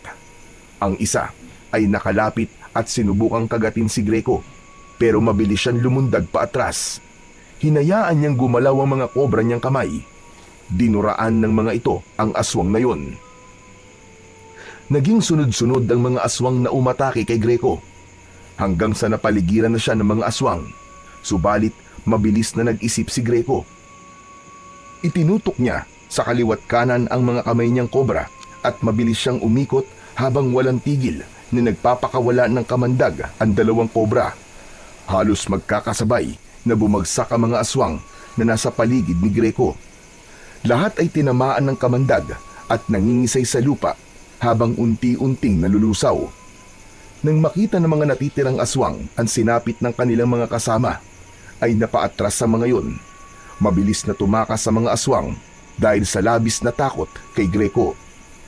Labis ang kasiyahan ni Greco nang makita niya na marami siyang napatay na mga aswang. Ngunit ang ngiti sa labi niya ay napalitan ng pagkabahala nang mapansin niya ang mga tao na unti-unting lumalapit sa kanya. Marami roon ay may mga dalang itak at kutsilyo. Isa sa mga may hawak ng itak ay ang kanilang kapitan na si Kapitan Waldo. Greco, alam namin ikaw yan. Ang kaliskis ng ahas sa pisngi mo. Ikaw lang ang batang may ganyan dito sa ating baryo. Ikaw pala ang batang may mga kamay na kobra. Kapitan, hindi po ako masama. Kakampi niyo po ako! Hindi.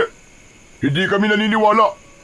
Nakita namin ang kaya mong gawin at sigurado na hindi lang sa mga aswang mo yung gagawin, kundi sa aming mga tao rin. Lumapit si Lolo Agapito kay Greco at mahigpit siya nitong niyakap. Inalis nito ang kwintas at bumalik na si Greco sa normal niyang anyo. Kapitan, magulos dili kayo. Totoo ang sinabi ni Greco. Huwag niyo siyang husgahan dahil lang sa itsura niya. Tignan niyo. Siya si Greco. Siya ang apo ko. Kaya niyang bumalik sa pagiging tao. Wala kaming pakialam, Lolo Agapito. Siguro kaya pinapatay niya ang mga aswang ay para wala siyang kaagaw sa pagkain sa mga tao. Ang dapat sa apo mo ay palayasin. Mas lalong natakot si Greco nang may sumigaw na mas maganda kung papatayin na lang siya. Naging sunod-sunod na ang sigawan ng mga tao at halos lahat ay gustong patayin si Greco. Mas lalong humigpit ang pagkakayakap ni Greco at Lolo Agapito sa isa't isa. Kung papatayin niyo si Greco, ay patayin niyo na rin ako! Umalis ka dyan, Agapito! Huwag mong protektahan ang halimaw na yan! Tumigil ka, Kapitan! Apo ko ang sinasabi mong halimaw!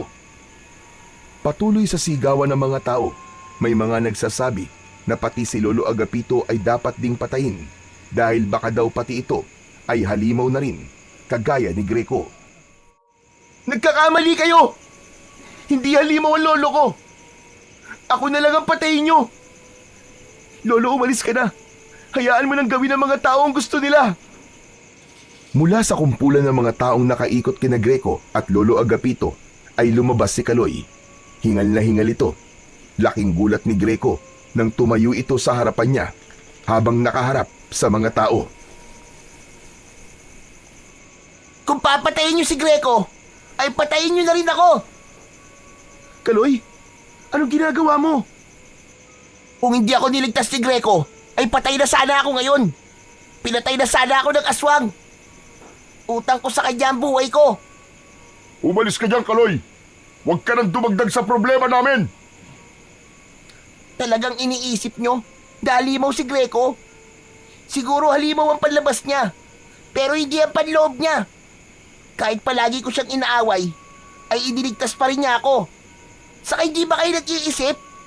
Kapag pinatay niyo si Greco, sino pa lalaban sa mga aswang? Sino ba magtatanggol sa atin? Sa tingin niyo ba, ay wala nang aswang ang sasalakay dito sa baryo natin? Marami pang nakatakas, nakita niyo naman. Sigurado ba kayo na hindi na sila babalik dito para patayin tayong lahat? Para magigante? Hindi makapaniwala si Greco na si Kaloy ang nagsabi ng mga salitang yun. Hindi ganun ang pagkakakilala niya kay Kaloy. Ang alam niya ay puro panglalait ang lumalabas sa bibig nito. Pakiramdam niya tuloy ay hindi si Kaloy ang nasa harapan niya. Natahimik ang lahat ng mga tao matapos magsalita ni Kaloy. Maging si Kapitan Waldo ay lumambot ang muka at parang may isang bagay itong napagtanto. Mga kasama, tama si Kaloy. Hindi natin pwedeng patayin si Greco. Kapag pinatay natin siya, ay wala na makikipaglaban sa mga aswang. Sa ngayon, siya lang talaga may kakayahan na harapin ang mga aswang. Nagsimulang magbulungan ang mga tao sa paligid ni Greco. Patuloy ang kaba ni Greco dahil hindi niya alam kung makukumbinsi ba ang mga tao na huwag siyang patayin. Umuwi na tayong lahat, mga kasama. Magpahinga na tayo. Dahil bukas ay marami tayong aayusin ng mga sinira ng mga aswang. Pinangunahan ni Kapitan Waldo ang pag-alis. Matapos yun, ay isa-isa nang umalis ang mga tao hanggang sina Greco, Lolo Agapito at Kaloy na lamang ang natira roon. Humarap si Kaloy kay Greco at pabiro siya nitong sinuntok sa dibdib. Magpasalamat ka sa akin at ipinagtanggol kita. Oo nga eh. Salamat, Kaloy ah. Salamat kasi kung hindi ka pa dumating, baka pinatay na ako ng mga tao. Hindi ko naman pwedeng hayaan na mamatay ang taong tumulong sa akin, no? Utang ko sa'yo ang buhay ko, Greco. Ako rin, kailangan ko magpasalamat sa'yo. Salamat kasi kahit palagi kitang inaaway, iniligtas mo pa rin ako Kahit pwede mo naman akong pabayaan ng gabing yun. Napangiti si Greco at nakipagkamay siya kay Kaloy. Sa kabila ng muntik na siyang patayin ng mga tao, ay napakasaya niya sapagkat nakahanap siya ng isang bagong kaibigan sa katauhan ni Kaloy na hindi niya inakala dahil simula nang magkaisip siya ay kaaway na ang tingin sa kanya ng batang si Kaloy. Kahit paano ay nakahinga ng maluwag sina Greco at Lolo Agapito. Labis ang pasasalamat nila kay Kaloy dahil kung hindi dahil dito ay malamang hindi maliliwanagan ang mga tao sa kung sino talaga si Greco. Sa mga sumunod na araw, matapos ang matinding laban sa mga aswang, ay hindi na muna lumalabas si Greco ng bahay. Greco, apo, hindi ka pa rin ba papasok sa eskwelahan? Aba, 3 araw ka ng liban na. Nahihiya pa rin po kasi ako lumabas, Lo eh. Panigurado po, alam na rin po sa school kung ano ko. Naiintindihan kita. Pero sana ay hindi magtagal na nakakulong ka lang dito sa bahay. Kasi sa totoo lang ay wala kang dapat na ikahiya. Para sa akin ay isa kang bayani, apo. Ngunit kahit hindi pa kayang lumabas ng bahay, ay nalilibang pa rin si Greco dahil madalas siyang puntahan doon ni Kaloy. Nakikipaglaro ito sa kanya at kinakausap din niya ito tungkol sa iba't ibang bagay. Ipinaalam na rin niya kay Kaloy ang tungkol sa kanyang ama at sa kwintas na siyang dahilan kung bakit nagbabago ang kanyang anyo. Tol, pwede ko kayang isuot yung kwintas mo? Malay mo, maging dragon naman ang mga kamay ko, di ba? Tapos, bubuga ng apoy. Nako, mas astig yun. Walang epekto ang kwintas na to sa ibang tao, Kaloy. Ginawa talaga to para sa akin ng tatay ko. Saka, wala kang dugong taong reptilian eh. Kaya, hindi to gagana sa'yo. Pero, maswerte ka. Kasi normal ka. Ako kasi, kailangan ko pang ipaliwanag sa mga tao kung sino o ano ako. Kailangan ko pang may magpatunay bago nila ako matanggap. Sus, at drama mo naman. Pero wag ka mag-alala. Pakiramdam ko, ay nag-iisip lang ang mga tao. Darating din ang araw na matatanggap ka rin nila. Sana nga, para naman nakakalabas na ako. Pwede ka naman lumabas eh. Walang pumipigil sa'yo, no? Saka walang mananakit sa'yo. Subukan lang nila at makakalaban nila ako. Bahagyang natawa si Greco sa sinabing yun ni Kaloy. Isang umaga, habang naglilinis si Greco sa loob ng bahay, ay narinig niya ang yabag ng mga paa sa labas. Pumasok si Lolo Agapito at hinila nito si Greco sa labas. Doon ay sumalubong sa kanila ang mga tao sa baryo. Isa-isang lumapit ang mga yon kay Greco upang humingi ng paumanhin. May ilan din na nagpasalamat sa kabayanihan niya. Dahil doon ay hindi na napigilan ni Greco ang mapaluha dahil sa labis na kasiyahan. Nakaramdam siya ng paggaan sa dibdib dahil nakita niyang tanggap na siya ng mga tao sa kanilang baryo.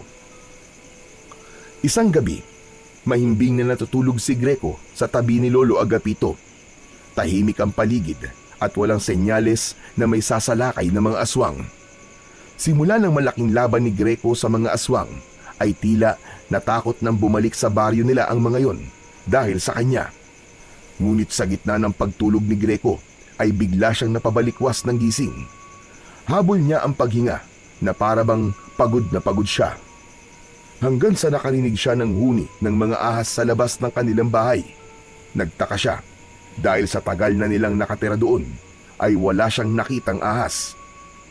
Tumayo si Greco, sumilip siya sa bintana at may nakita siyang isang matangkad na lalaki na nakatayo sa harap ng kanilang bahay. Madilim, kaya hindi niya gaanong makita ang mukha ng lalaki. Habang nakatingin siya sa lalaki, ay may puwersa na nagtutulak sa kanya na lumabas. Dahil sa kagustuhan na malaman kung sino ang lalaking nasa labas, ay nagdesisyon si Greco na lumabas na ng bahay. Marahan siyang naglakad palapit sa lalaki at habang palapit siya ng palapit rito, ay nakita niya ang mga mata nito na parang ahas. May kaliskis din ito ng ahas sa braso at leeg. Kapansin-pansin din ang buntot nito na nakasayad sa lupa na alam niyang sa ahas din. Biglang kumabog ng malakas ang puso ni Greco. Ang unang pumasok sa isip niya ay baka yun ang kanyang ama na si Serpino. Mabuti naman at lumabas ka, Greco. Alam mo bang matagal na kitang hinahanap? Narinig ko na may isang batang may mga kamay na kobra ang nakikipaglaban sa baryo na ito. At alam ko na ikaw na kagad yun. Teka, kayo po ba ang tatay ko? Hindi ako ang iyong ama. Si Serpino ay kapatid ko. Mas matanda siya sa akin. Ang pangalan ko ay Kamandag. At tulad ng iyong nakikita, ako ay isang reptilian na katulad mo. Kung ganun, tiyuhin ko po pala kayo. Akala ko po kasi kayo na po ang tatay ko eh. Walang naramdamang takot si Greco kay Kamandag, lalo na't nalaman niya na kapatid ito ng kanyang ama. Tiyo, alam niyo po ba kung nasan po ang tatay ko? Walang nakakaalam kung nasan si Serpino. Matagal ng panahon simula nang bigla na lang siyang naglaho. Kaya bilang kapatid niya, ay ako na ang pumalit bilang bagong hari ng marilikang lipin ng mga reptilian. At may mahalaga akong sasabihin sa'yo. Kaya kita hinahanap. Ano pong sasabihin niyo sa akin? Humakbang si Kamandag at inilapat nito ang magaspang nitong kamay sa balikat ni Greco. Kailangan kita, Greco. Kailangan ko ang kapangyarihan ng mutya ng kaliskis ng Haring Cobra. Alam ko na ikaw lang ang maaaring gumamit ng mutyang yon dahil ginawa ni Serpino para sa'yo. Gusto ko na magkaisa tayo sa iisang layunin. Nagliwanag ang mukha ni Greco sa kanyang narinig mula sa kanyang tiyuhin. Iisang layunin? Ang ibig niyo po bang sabihin ay tutulungan niyo akong labanan ng mga aswang? Kung ganun, mas lalakas po ang puwersa natin laban sa kanila. Tiyo Kamandag, sigurado ako na mas lalo silang matatakot na sumalakay sa baryo namin. Yan ba ang layunin na iniisip mo? Yan ba ang itinanim ng taong nagpalaki sa'yo? Greco, hindi mo naiintindihan. Tayong mga reptilian ay kalaban ng mga tao. Matagal ng panahon na itinuring nila tayong mga halimaw. Marami na silang pinatay sa mga kalahi natin. At silang dahilan kung bakit kakaunti na lamang ang mga kagaya natin dito sa mundo. Teka, ibig niyo po bang sabihin? Gusto niyo po na tulungan ko po kayo na pumatay ng mga tao? Ganun na nga. Sisimulan natin dito sa baryong ito. At kapag napatay na natin ang lahat ng mga tao rito, ay dito tayo magtatayo ng ating bagong kaharian. Mula rito, ay papalaganapin natin ang ating pananakop. At ikaw, Greco, bilang aking pamangkin, ay siyang magiging kanang kamay ko. Kapag nagtagal, ay hindi imposibleng ikaw ang susunod na magiging hari ng ating lipi ng maharlikang lahi ng reptilian. Bahagyang napaatras si Greco sa mga sinabi ni Kamandag. Pero, ang sabi sa akin ni Lolo Agapito ko, ang gusto ng tatay ko ay magkasundo-sundo ang mga tao at ang mga taong reptilian. Kaya niya ibinigay sa akin ng kwintas ay upang ipakita sa mga tao na kahit nakakatakot ang aking itsura, kapag suot ko ang kwintas ay kakampi nila ako. Nilinlang ka lamang ng iyong lolo. Hindi yun ang layunin ng iyong ama. Maniwala ka sa akin dahil ako ang kadugo mo. Nilikha tayo upang pumatay ng mga tao at hindi makipagkasundo sa kanila dahil napaka-imposible nung mangyari. Kaya sumama ka na sa akin, pamangkin. Simulan natin ang pananakop sa baryong ito.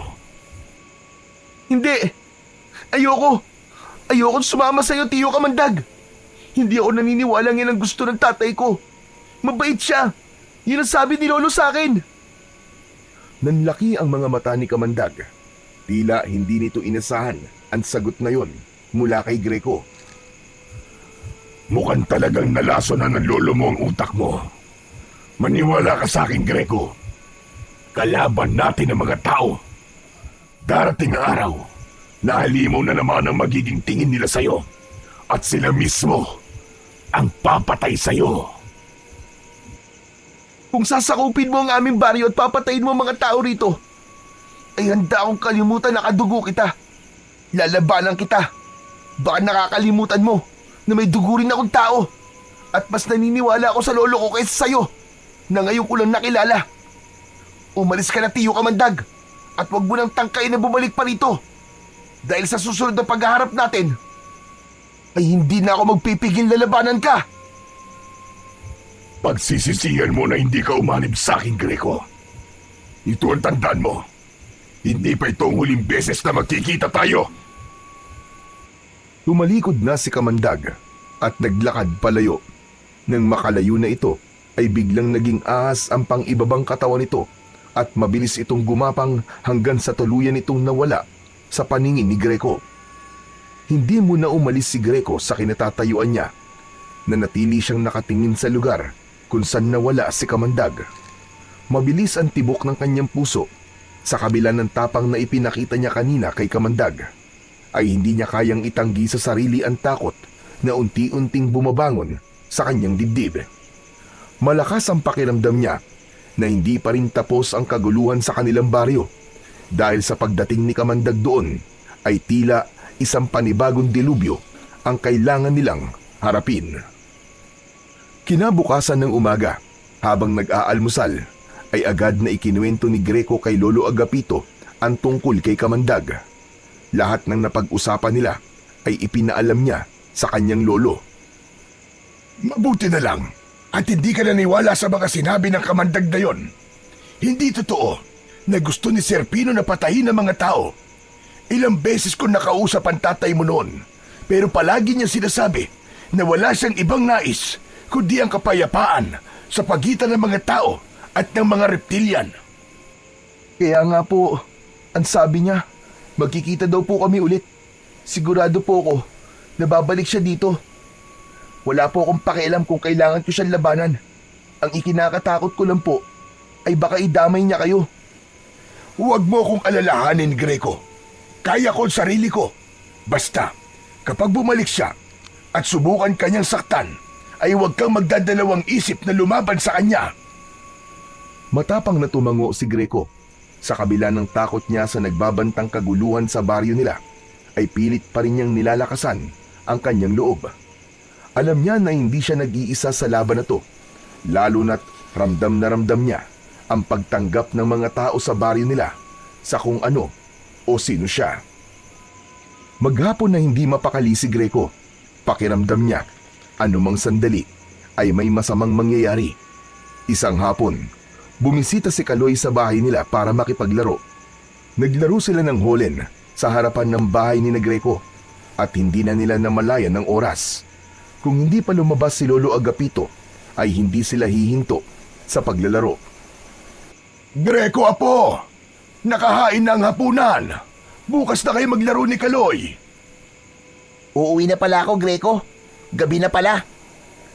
Kaloy, dito ka na kaya maghapunan? Marami naman akong niluto.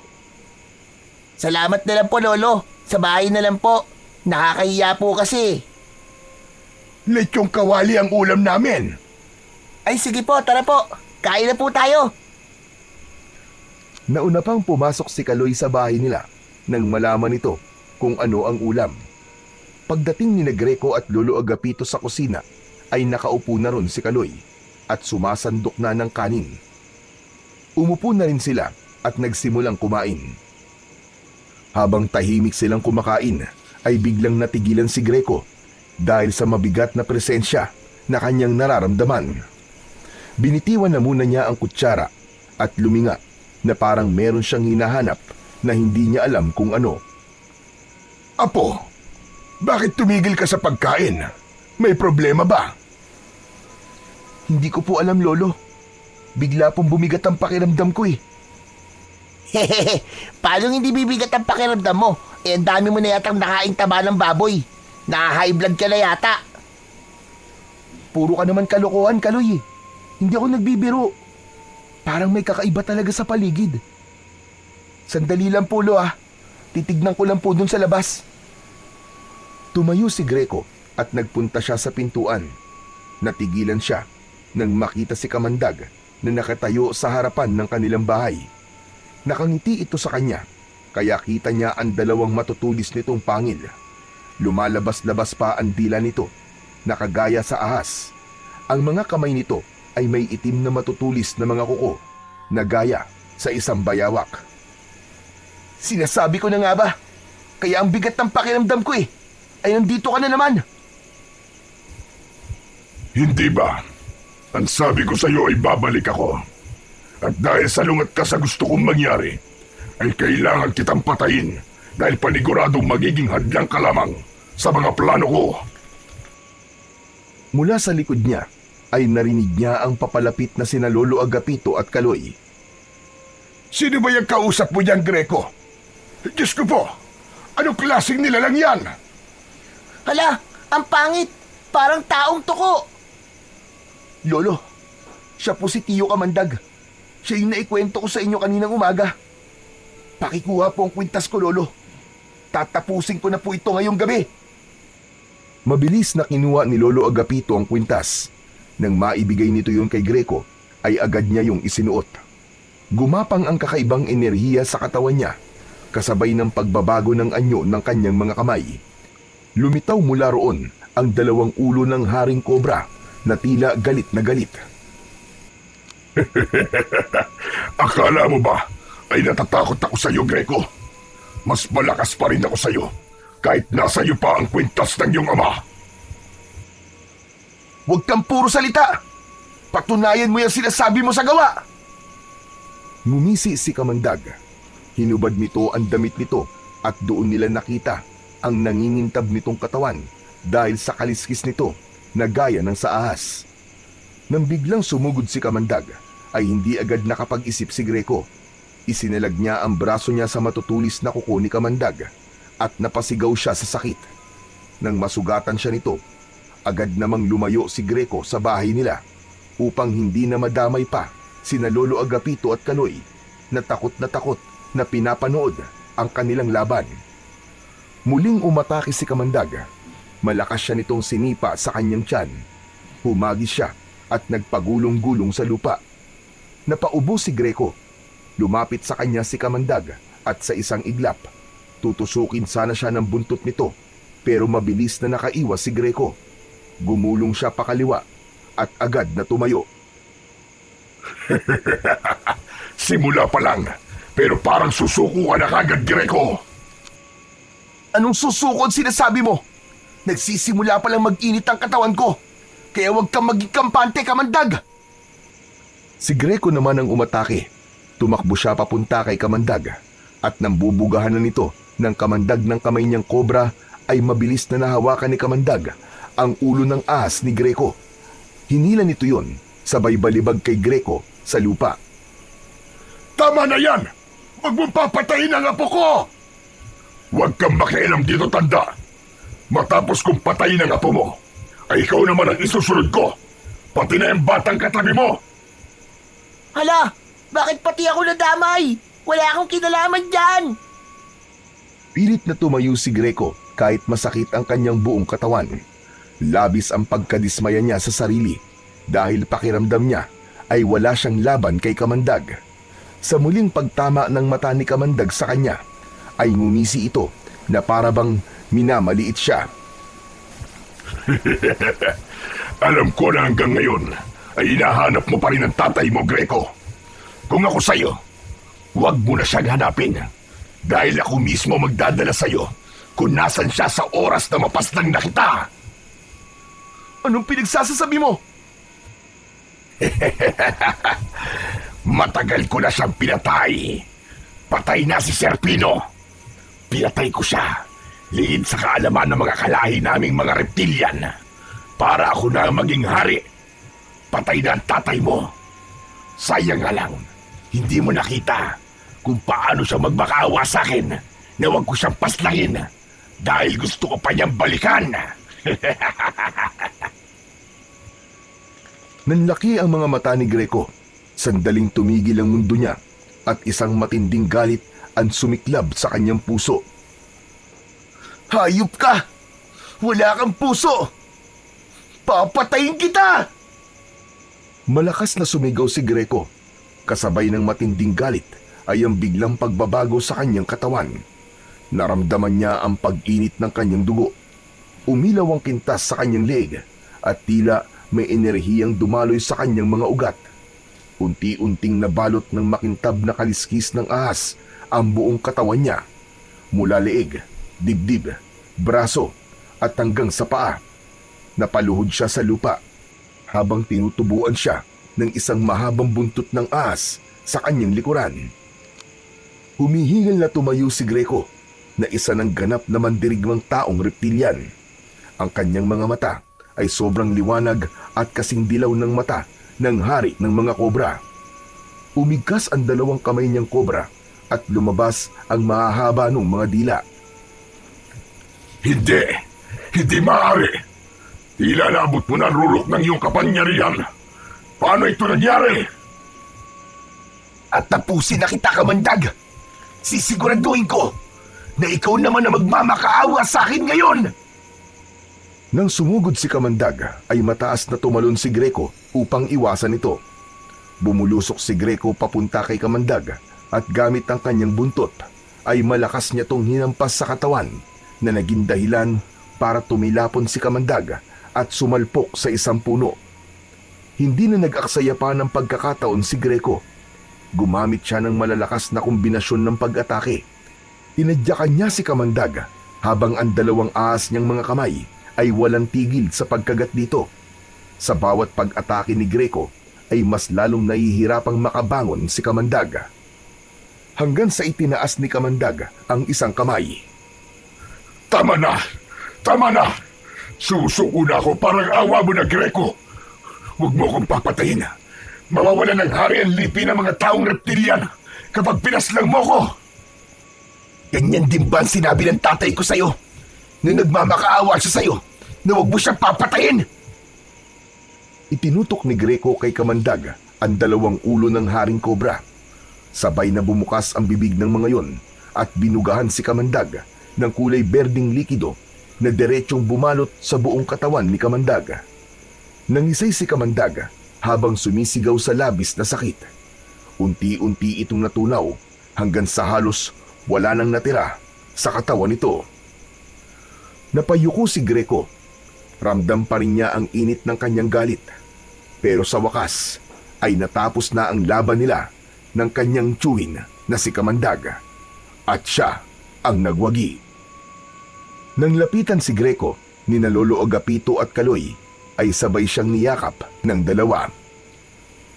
Tapos na, Apo! Tapos na! Nagtagumpay ka! Ipinagmamalaki kita, Apo! Tama po kayo, Lo. Hindi ko man po makakasama na si tatay. Ay alam ko pong naipaghiganti ko na po siya. Matapos siyang yakapin ng dalawa, ay hinubad na niya ang kwintas. Bumalik sa normal ang kanyang anyo. At dahil sa mga sugat at pagod sa natapos na laban, ay nawalan ng malay si Greco. Agad naman siyang sinalo ni Lolo Agapito at dinala sa loob ng kanilang bahay upang gamutin. Makalipas ang ilang linggo, matapos mamatay ni Kamandag, ay tuluyan ng nanumbalik ang katahimikan sa baryo ni Greco. Isang araw, dumating ang mga taong reptilian sa bahay ni Greco at inalok sa kanya ang trono ng hari sa kanilang lipi. Ngunit tumanggi si Greco. Mas pinili niyang manatili sa mundo ng mga tao, sa piling ng kanyang lolo at ng mga taong natutong tumanggap sa kanya. Nirespeto ng mga taong reptilian ang kanyang desisyon. Mula noon, naging kakampi na sila ng mga tao sa pagprotekta sa baryo laban sa mga panganib na maaaring bumalik. Alam ni Greco na kung nasaan man ang tatay niya, ay napakasaya nito dahil yun ang kagustuhan nito, ang magkaroon ng pagkakaisa sa pagitan ng mga nilalang ng dalawang mundo. Hanggang sa magbinata si Greco, ay nasa pangangalaga pa rin niya ang kwintas na iniwan sa kanya ni Sir Pino. Tahimik siyang namuhay bilang isang ordinaryong binata. Ngunit lagi siyang handa sa oras na muling magbanta ang mga nilalang ng kadiliman sa kanilang baryo.